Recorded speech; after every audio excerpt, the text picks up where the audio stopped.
C'est très important pour moi de pouvoir m'adresser à vous aujourd'hui. Même si je ne peux pas être physiquement présent, étant retenu au Parlement, j'avais dit à votre président, M. Ayache, que j'ai vu voilà quelques jours, que je voulais vous passer un certain nombre de messages, comme je serai très attentif aux conclusions de vos assises nationales. D'abord, c'est le ministre de l'Emploi que je suis qui veut vous dire que j'ai pleinement conscience de votre rôle, de votre poids dans l'économie, puisque 15 à 20% des nouveaux emplois créés en France depuis 2005 l'ont été dans votre secteur d'activité. C'est vous qui les avez créés. Parce que la vérité, ce ne sont pas les hommes et les femmes politiques qui créent les emplois, ce sont les acteurs économiques, ce sont les entrepreneurs qui créent les emplois, et je le répète, j'en ai conscience. Comme j'ai conscience, tout comme vous, que nous traversons un moment de crise exceptionnellement difficile. Vous participez nombreux à ces assises, vous les chefs d'entreprise, et vous savez bien aujourd'hui quelles sont les incertitudes et que le ralentissement que nous ressentions est aujourd'hui plus qu'une réalité. Grâce à la mobilisation absolue et au sens des responsabilités du Président de la République, du Premier ministre et des membres du gouvernement, j'ai conscience que depuis 2008, notre pays résiste mieux que d'autres. Que notre pays, en termes de pouvoir d'achat, en termes d'emploi, résiste mieux que d'autres. Je sais que bien souvent, on n'a pas trop tendance à se comparer. On préfère s'ausculter. Mais je sais aussi que vos entreprises souffrent de cette conjoncture et qu'en période difficile, on n'a pas forcément tendance à investir facilement ou à créer des emplois. Je sais que la question du crédit, la question des embauches en ce moment, ne sont pas les questions qui viennent le plus à l'esprit. Pourtant, nous avons, et j'ai besoin, comme vous, de maintenir et de développer l'emploi dans notre pays. Votre secteur fait partie des 5 domaines les plus créateurs d'emplois d'ici à 2015. Et près de 100 000 emplois supplémentaires sont attendus.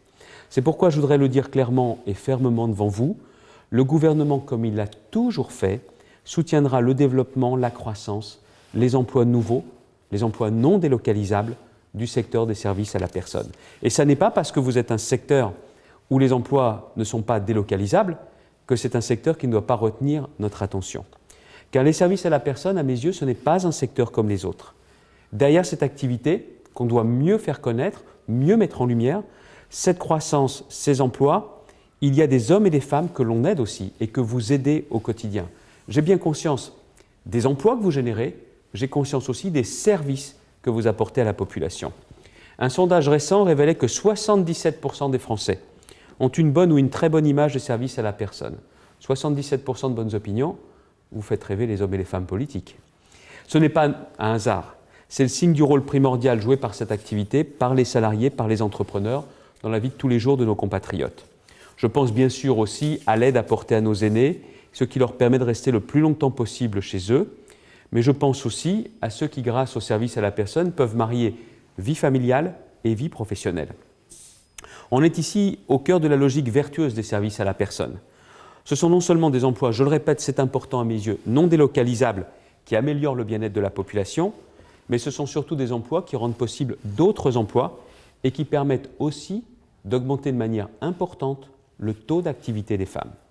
Et puis les services aux particuliers sont aussi, et de plus en plus, des métiers reconnus, des métiers de qualité, des métiers qui permettent une promotion sociale.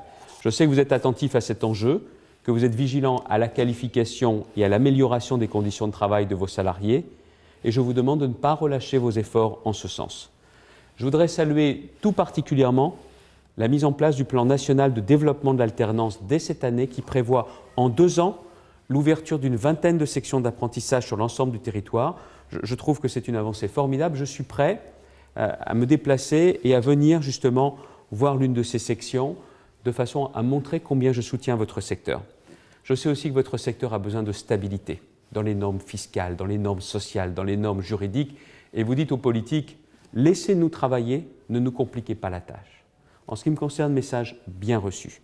Et je souhaitais vous dire, en un mot pour résumer les choses, ministre de l'Emploi, le ministre du Travail, votre secteur est stratégique, je ne dis pas ça pour vous faire plaisir ou pour vous être agréable, il est stratégique pour l'emploi, pour le bien-être dans notre pays.